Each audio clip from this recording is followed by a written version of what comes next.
এভাবেই হত্যার আগে এই ব্যক্তিকে ক্যান্টিনে ভাত খেতে দিয়েছিলেন ঢাকা বিশ্ববিদ্যালয়ের হলের শিক্ষার্থীরা।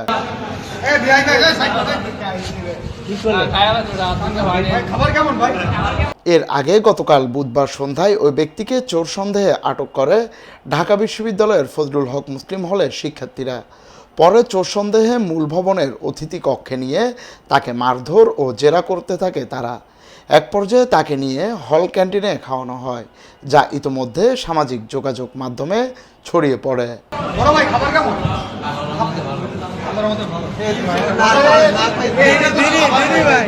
এরপর এক্সটেনশন ভবনের অতিথি কক্ষে নিয়ে দ্বিতীয় দফায় বুক, পিঠ, হাত ও পায়ে ব্যাপক মারধর করেন একদল শিক্ষার্থী। এক পর্যায়ে ওই ব্যক্তি নিজেকে চোর বলে স্বীকার করলে কয়েক দফায় মারধর করা হয় তাকে।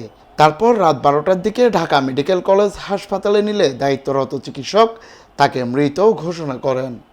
এ ঘটনায় ঢাকা শাহবাগ থানায় ঢাকা বিশ্ববিদ্যালয়ের অজ্ঞাতনামা ছাত্রদের আসামি করে মামলা করেছে বিশ্ববিদ্যালয় প্রশাসন।